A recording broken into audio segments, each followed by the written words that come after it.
کوئی شکر کی پٹی بھی باندھ نہیں تھا. حضرت ایوب 18 سال بیمار رہے. زوجہ کہنے لگی دعا کر لو تو آپ فرمانے لگے بی بی سے کہ صحت کتنی دیر رہی؟ اس نے کہا 60 سال. تو آپ فرمانے لگے ذرا بیماری کو بھی 60 سال گزر لینے دو پھر دعا بھی کر لیں گے.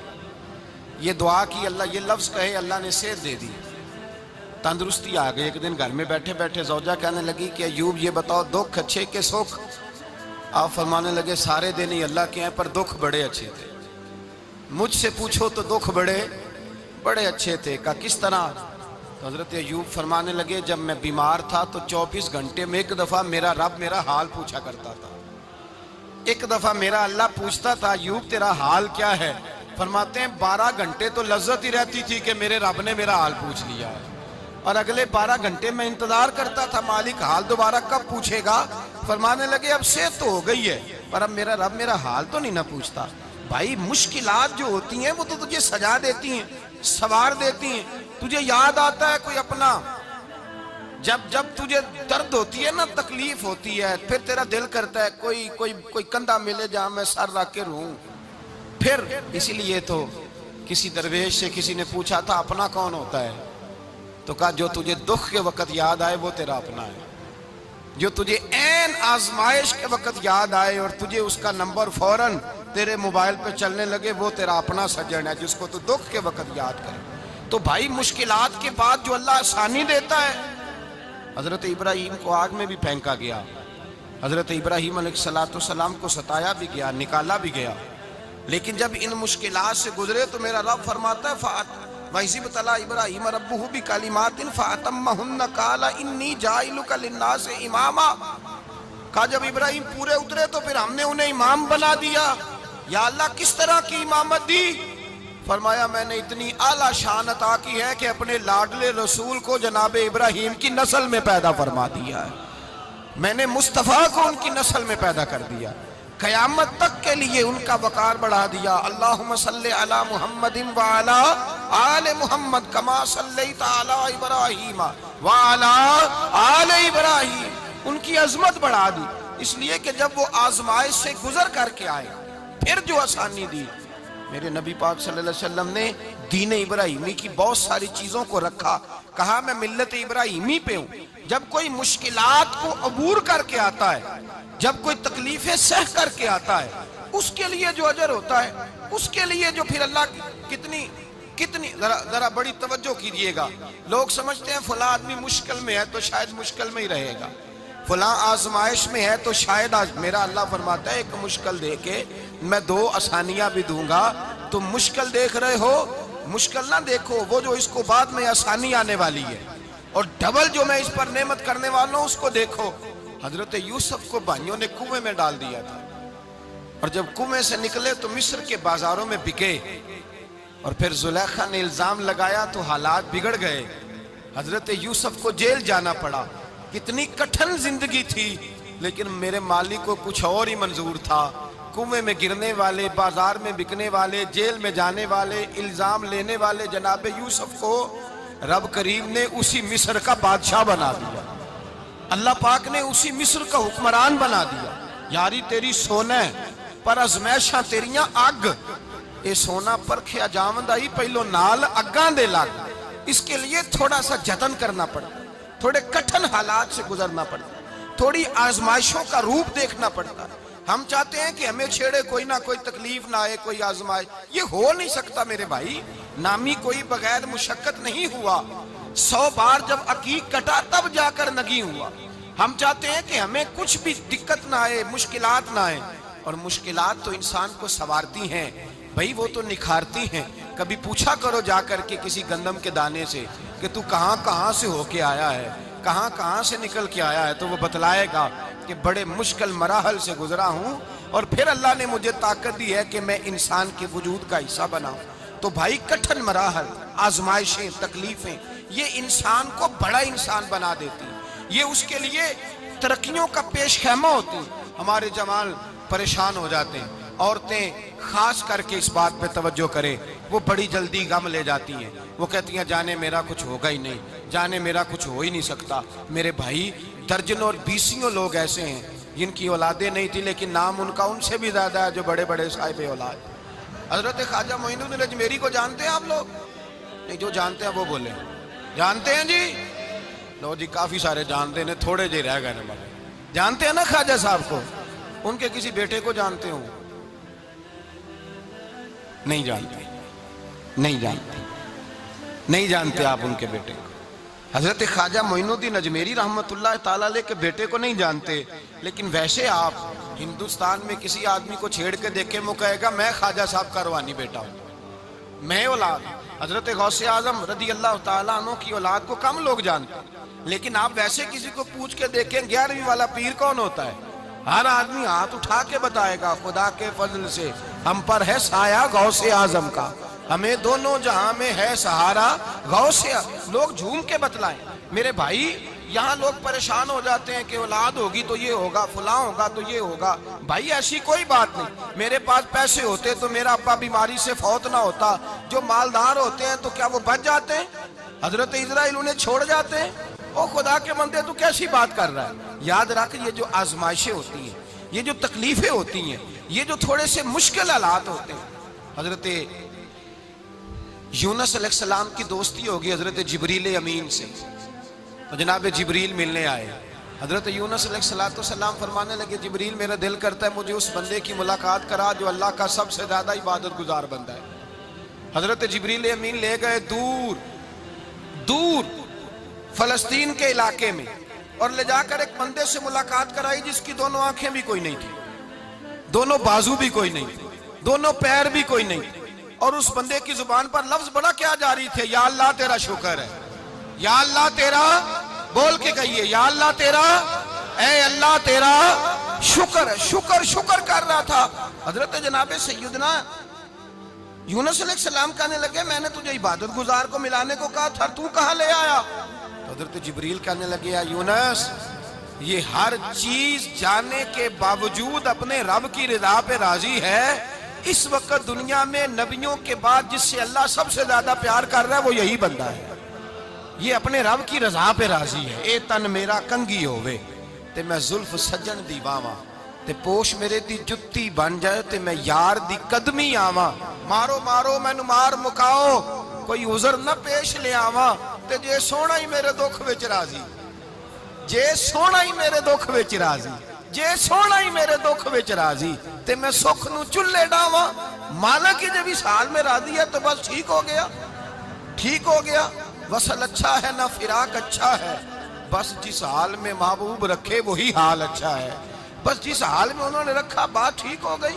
اس میں اب انسان شکوہ کرتے پھرے کہ یہ کس طرح ہے وہ کس طرح، اپنے آپ کو مطمئن رکھا ہے۔ مشکل کے بعد جو آسانی حضرت لقمان حکیم، ان کے نام پر قرآن مجید کی پوری سورت ہے۔ حضرت لقمان حکیم علیہ رحمہ آپ اپنے بیٹے کو نصیحت کر رہے تھے، کہنے لگے بیٹا کو مشکل آئے تو گھبرانا نہیں، کوئی مشکل آئے تو کرے بیٹوں کو سمجھ آ جائے کہ مشکل آئے تو، سمجھ آ رہی ہے بات کی، مشکل آئے تو۔ اور کیا خوبصورت جملے، بیٹے کو بٹھا کے کہتے ہیں بیٹا چھوٹی مشکل آئے گی تو اللہ بڑی مشکلات آسان کر دے گا، سمجھو چھوٹی مشکلات آئیں تو اللہ نے بڑی مشکلیں اس نے آسان کر دی۔ اور آپ کو بتاؤں اصل انسان ہوتا ہی وہ ہے جو مشکلوں میں جینے کا ڈھب سیکھ جاتا ہے، وہ بن جاتا ہے جو کرب کے حالات میں جینے کا سلیقہ سیکھ جائے۔ اپنے بچوں کو یہ سمجھانا، حضرت لقمان بیٹے مشکل آئے تو گھبرانا نہیں، بڑی کو ٹال دیتی ہے، وہ نیکی کا اور آسانی کا پیش خیمہ ہوتی ہے، اللہ اس کے بعد آسانی سمجھا رہے ہیں۔ کچھ دنوں کے بعد کہنے لگے آؤ فلاں اللہ کے نبی کی ملاقات کو چلے، فلاں نبی علیہ السلام سے ملنے چلتے ہیں۔ اس زمانے میں جو نبی تھے ان سے ملنے چلے گئے، بیٹے کو بات یاد تھی، گھوڑے پہ بیٹھے، امام ابن جوزی نے اس کو لکھا ہے، گھوڑے پہ بیٹھے تھے دونوں کے پاس گھوڑے تھے۔ اب رستہ بہت زیادہ تھا، کھانا ساتھ لے لیا، پانی ساتھ لے لیا، رستہ لمبا تھا، صحرا کا علاقہ تھا۔ جب جانے لگے تو اتنی سخت گرمی ہوئی کہ گھوڑے بھی بے ہوش ہونے لگے، اچانک ایسی گرم لو چلی کہ گھوڑے بھی۔ اب دونوں باپ بیٹا جو تھے وہ بڑی جوش میں تھے کہ جانا ہی جانا ہے، گھوڑے سے اتر کر کے پیدل چلنے لگے۔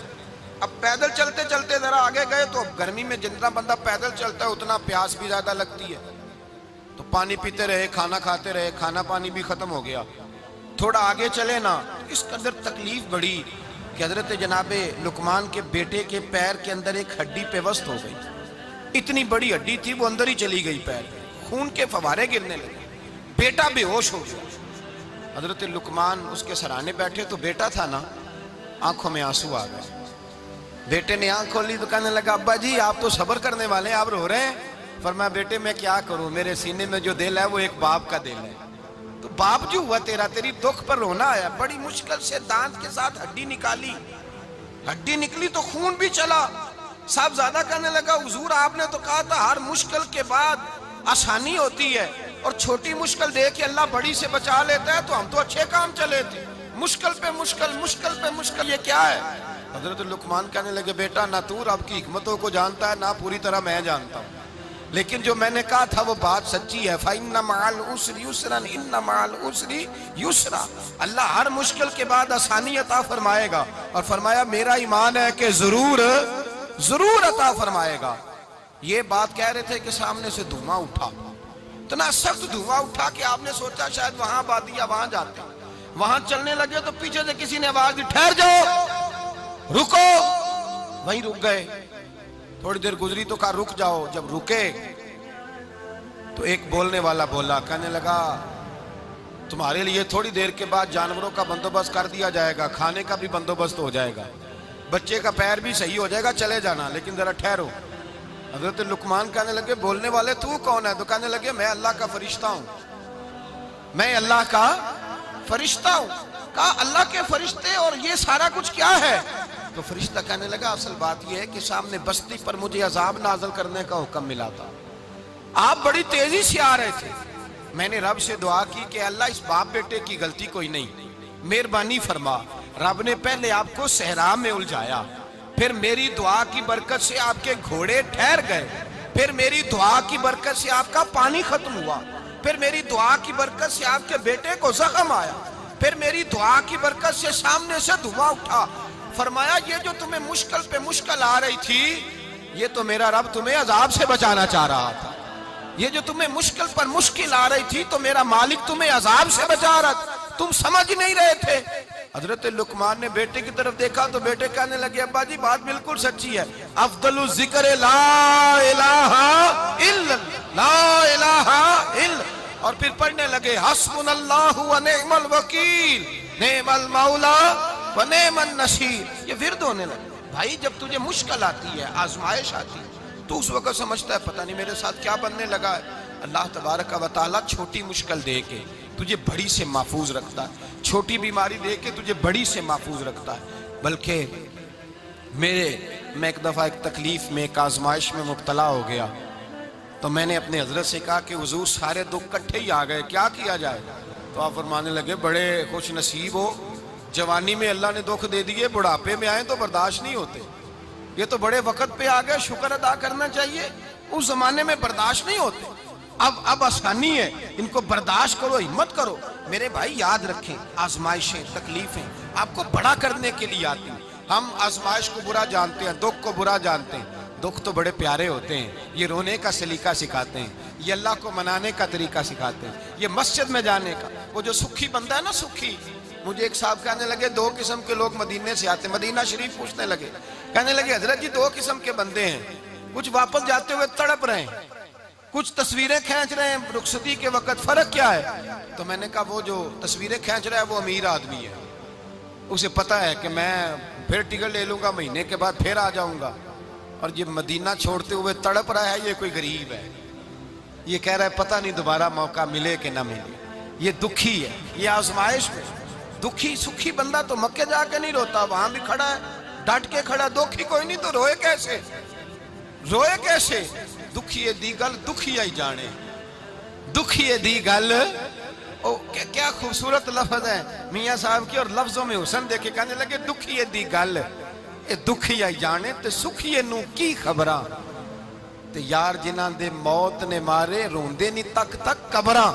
یہ مشکل مرحلہ ہوتا ہے، جب انسان تکلیف میں ہوتا ہے پھر اسے احساس ہوتا ہے، اور تکلیف والے کو ہی تکلیف والے کی تکلیف کا احساس ہوتا ہے۔ جب آپ کو اللہ مشکل دیتا ہے تو سمجھ لیں رب آسانی دینا چاہ رہا ہے، جب تیز دھوپ آتی ہے تو سمجھ لیں اللہ گرم ہوا گزار کے ٹھنڈی بارش برسانا چاہ رہا ہے، اور جب چاروں طرف سے گھٹن ہو، پنجابی میں کہتے ہیں گمہ لگ جائے، تو پھر سارے بول کے کہتے ہیں اب جو طوفان آئے گا وہ سخت ہی آئے گا، اس لیے کہ گھٹن جتنی زیادہ ہوتی ہے پھر فضل بھی اتنا۔ جن لوگوں نے تکلیفیں زیادہ سہی تھی رب نے عزتیں بھی زیادہ ہی عطا فرمائی، جن لوگوں نے تکلیفیں زیادہ سہی نا انہیں اللہ نے درجہ بھی۔ حضرت بلال حبشی نے بڑی تکلیف سہی، مارا کرتا تھا امیہ، بڑا مارتے تھے، اتنا مارتے تھے کہ موٹے، آپ نے کبھی دیکھے ہیں دیہاتوں میں موٹے موٹے پائے ہوتے تھے چار پائیوں کے، موٹے موٹے پان کی چار پائیاں اور بڑی چار پائیاں کافر بچھا کے بیٹھ جاتے اور حضرت بلال حبشی کے پیر ان کے نیچے رکھ دیتے، ہاتھ ان کے نیچے رکھ دیتے، آگ لوہا گرم کر کے اس کے اوپر ننگے بدن لٹا دیتے۔ مکے نے بڑی آزمائشیں دیکھی، پھر اسی مکے نے مدینے نے عجیب رنگ دیکھا کہ میرے نبی معراج سے واپس آئے اور حضور نے عظمت دی، فرمایا بلال یار تیرا بڑا مقام ہے، تو مدینے میں چل رہا تھا اور میں جنت میں تیرے قدموں کی آواز سن رہا تھا، کتنا تیرا مقام ہے، کتنا تیرا درجہ ہے، میں وہاں تیرے چلنے کی آواز سن رہا تھا۔ حضرت ابو بکر صدیق رضی اللہ تعالیٰ عنہ نے اس زمانے میں حضور کی نوکری کی جب دوسرا جانثار کوئی نہیں تھا، سارے لوگ تانے دیتے، کہتے ابو بکر تو اکیلا ہی سیاںا ہے، سارا مکہ مخالفت کرتا ہے، تو جان ہی نہیں چھوڑتا، سارا زمانہ مخالفت کرتا۔ ابو بکر صدیق نے مال بھی دیا، جان بھی دی، شہزادی حضرت عائشہ بھی دی حضور کی خدمت میں، ہر چیز لٹا دی۔ دنیا کو پتا اس دن چلا جس دن میرے رسول پاک صلی اللہ علیہ وسلم مسجد نبی میں بیٹھے تھے، درجنوں صحابہ تھے، حضور نے فرمایا ابو دردہ کو تو بلاؤ۔ جناب ابو دردہ حاضر ہوئے تو کہتے ہیں حضور کا چہرہ دیکھا تو ناراضگی ہے چہرے پہ، میں نے دیکھتے ہی کہا حضور آپ مجھ سے ناراض ہیں؟ حضور نے فرمایا ہاں میں ناراض ہوں۔ جب یہ لفظ کہے تو میں کانپنے لگا، حضور ناراض ہو گئے؟ میں نے کہا یا رسول اللہ میری غلطی۔ تو نبی پاک نے فرمایا تو میرے ابو بکر کی عظمت نہیں جانتا؟ حضور جانتا ہوں۔ حضور کیا ہوا؟ نبی پاک نے فرمایا کل تو گلی میں گزر رہا تھا، ابو بکر بھی گزر رہا تھا، تو نے سوچا ہی نہیں تو میرے ابو بکر کے آگے آگے چل رہا تھا؟ یہ خیال ہی نہیں آیا، تجھے پتا نہیں کہ جس نے میرے ساتھ نیکی کی میں نے بدلہ چکا دیا ہے، ابو بکر کا بازو تھام کے اللہ کی بارگاہ میں لے جاؤں گا، میرا رب بھی اسے بدلے عطا فرمائے گا۔ یہ عظمت، یہ شان، یہ بلندی اور رفعت مشکلات سے گزرنے کے بعد ملی۔ میرے نبی پاک صلی اللہ تعالیٰ علیہ وسلم کے ساتھ مولا کائنات شیر خدا حضرت علی نے 9 سال کی عمر سے وفات شروع کی اور تا دم آخری حضرت علی نے وفا کی مصطفیٰ سے، کٹھن مراحل سے گزرے، کٹھن مراحل سے۔ حضرت علی کہتے ہیں میں ہر جنگ میں ہر جہاد میں ساتھ تھا، پر جس دن مکے اور مدینے سے آنے والوں کو حضور بھائی بھائی بنا رہے تھے، مہاجر اور انصار کو بھائی بھائی بنا رہے تھے، فرماتے ہیں میں تنہا کھڑا تھا، کوئی کسی کا بھائی بن گیا، کوئی کسی کا بھائی بن گیا، میں اکیلا کھڑا تھا اور میں سوچ رہا تھا کہ یار میں کدھر جاؤں۔ کہتے ہیں میں اس حد تک آیا کہ میرے آنسو بہنے لگے، لیکن میری مشکلات کو آسانی تب ملی جب مدینے کے چاند دھیرے سے اٹھے، میرے قریب آئے، میرا بازو تھاما اور فرمایا علی باقی سارے بھائی بھائی بن گئے ہیں، انت اخی فی الدنیا والآخرہ، تو میرا بھائی ہے، دنیا میں بھی میرا بھائی ہے، قیامت کے دن بھی میرا بھائی ہے۔ حضور نے اعزاز دیا اور غدیر خم کے موقع پر حضرت علی کا بازو تھام کے کھڑا کر کے حضور نے فرمایا من کنت مولا ہوں فہذا علی مولا، فرمایا جس کا میں مولا ہوں اس کے علی بھی مولا ہے۔ محبوب پاک سید عالم صلی اللہ علیہ وسلم نے جن لوگوں نے مشکلات برداشت کی پھر ان کو اعزاز ملا، ان کو درجے ملے، ان کے لیے جو آسانی۔ حضرت عثمان غنی نے صحابہ میں سب سے زیادہ مظلومیت کاٹی، سب سے زیادہ مظلومیت، 40 دن پانی بند رہا، کھانا بند رہا، تکلیف اور آزمائش کا وقت ہوا۔ امام جلال الدین سیوطی رحمت اللہ تعالیٰ علیہ الحاویل الفتاوی میں لکھتے ہیں، کہتے ہیں جب حضرت عثمان غنی پر کھانا اور پانی بند تھا، ایک شام حضرت عبداللہ بن سلام ملنے گئے، اس شام، اس صبح جس شام حضرت سیدنا عثمان غنی شہید ہوئے، جناب عبداللہ ابن سلام کہنے لگے عثمان تیرا کیا حال ہے، کس پوزیشن میں ہے؟ تو کہتے ہیں جناب عثمان غنی کہنے لگے عبداللہ آج میں بڑا سکھ میں ہوں۔ کہا 40 دن بیت گئے، کھانا نہیں آیا، پانی نہیں آیا، تو آج کیوں سکھی ہو؟ فرمانے لگے آج مدینے کی سامنے والی گلی میں نے مصطفیٰ کا دیدار کیا ہے، اور نبی پاک صلی اللہ علیہ وسلم نے فرمایا عثمان اگر تو کہے تو تیرے لیے پانی کا بندوبست کر دیا جائے، تیری مشکل آسان ہو جائے، اور اگر تو کہے تو تیرے لیے وہ آسانی کی جائے کہ آج تو میرے پاس آ کے روزہ افطار کر لے۔ تو تو حضرت عثمان غنی کہنے لگے میں نے مصطفیٰ سے عرض کیا حضور مجھے یہاں کا سوکھ نہیں چاہیے، مجھے وہ آسانی چاہیے جو آپ کے پاس افطار سے ملے گی۔ فرمانے لگے آج میں رخصت ہو جاؤں گا، افطار رسول اللہ کے پاس کروں گا۔ حضرت عبداللہ ابن سلام فرماتے ہیں پھر اس شام حضرت عثمان شہید ہو گئے۔ لوگ کہنے لگے عثمان شہید ہو گئے، اور میں کہنے لگا نہیں، انہوں نے جا کے نبی پاک کے دسترخوان پہ روزہ افطار کر لیا ہے۔ روزہ افطار بھائی، پھر بعد میں جو آسانی ملی ان لوگوں، جو ان لوگوں کو درجات نصیب ہوئی، کٹھن۔ حضرت عبداللہ مزنی حضور کے غلام تھے، قبیلہ مزن کے رہنے والے، والد فوت ہو گئے، چچا نے پالا تھا، اسلام قبول کر لیا، چچا اسلام کا